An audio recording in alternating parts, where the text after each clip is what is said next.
जयतु संस्कृतम जयतु भारतम। मैं महंत रोहित शास्त्री, अध्यक्ष श्री कैलख ज्योतिषम वैदिक संस्थान ट्रस्ट रायपुर बंतलाब, मेरे साथ ट्रस्ट के सदस्य हैं।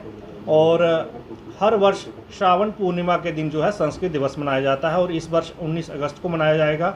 और पिछले वर्ष की भांति इस वर्ष भी जो है ट्रस्ट संस्कृत माह मनाने जा रहा है।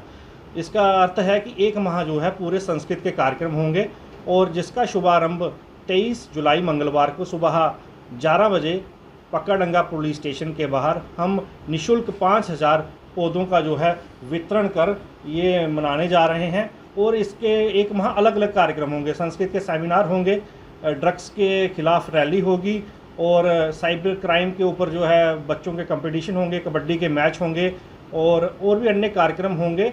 और इसी के चलते जो है ये आज हमने प्रेस वार्ता बुलाई है। आप पत्रकार बंधुओं का मैं आभार व्यक्त करता हूं कि आपने अपना बहुमूल्य समय देकर हमारी इस प्रेस वार्ता को कवर किया है। ट्रस्ट का मात्र उद्देश्य है प्रदेश में देववाणी संस्कृत को बढ़ावा देना और बड़े अच्छे अच्छे विद्वान लोग हमसे जुड़े हुए हैं। मेरे साथ डायरेक्टर के शर्मा जी हैं, ये कृषि के डायरेक्टर रहे हैं, और नरेश रैना जी हैं, प्रोफेसर शरद सर हैं, उत्तम चंद जी हैं, विजय जी हैं, और भी हमारे ट्रस्टी जो है इस ड्राइव में जुड़े हुए हैं। और परसों इसका शुभारंभ होगा और भी अन्य जो है कार्यक्रम इसके होंगे।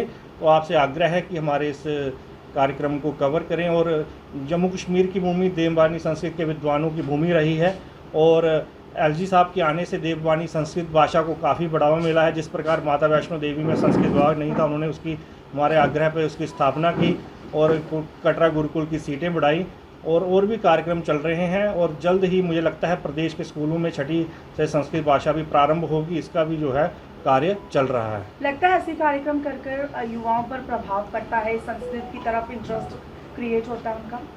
हाँ, इसका काफ़ी प्रभाव मिलता है। और संस्कृत देववाणी संस्कृत मात्र कर्मकांड की भाषा नहीं है, हमारे ये संस्कार हैं और इसको लोग काफ़ी लाइक भी कर रहे हैं। बच्चे ऑनलाइन क्लासेस भी पढ़ रहे हैं। पिछले दिनों मैंने और शरद सर ने एक सरल संस्कृत बोध भी पुस्तक निकाली है, जिसको इंग्लिश की ग्रामर आती है वो संस्कृत भी पढ़ सकता है। वो हमने 10,000 पुस्तकें निःशुल्क बांटी भी हैं। काफ़ी लोग हमसे जुड़ भी रहे हैं। हमने संस्कृत चलत मोबाइल संस्कृत गुरुकुल भी शुरू किया है, वो जो गाँव में जाकर निःशुल्क संस्कृत पढ़ाता है। और भी हमारे ट्रस्ट के जो है कार्यक्रम चल रहे हैं। आखिर में क्या कहना है? मैं यही कहूँगा कि आने वाला युग संस्कृत का है, अपने बच्चों को संस्कृत अवश्य पढ़ाएं। खासकर मैं संस्कृत के विद्वानों से आग्रह करूंगा, चाहे वो संस्कृत के प्रोफेसर हैं, टीचर हैं, चाहे वो कर्मकांड से जुड़े हैं, अपने बच्चों को पहले संस्कृत पढ़ाएं, फिर हम लोगों को जो है मोटिवेट कर सकते हैं संस्कृत पढ़ाने के लिए। और आप डॉक्टर बने, इंजीनियरिंग बने, हम उसका विरोध नहीं करते, पर संस्कृत का भी जो है ज्ञान होना चाहिए। भाषा किसी जाति की नहीं होती, हम भाषा को जाति से जोड़ देते हैं। संस्कृत पंडितों की भाषा है, पंजाबी उनकी है, उर्दू उनकी है, भाषा किसी की नहीं होती। भाषा का ज्ञान सभी को होना चाहिए।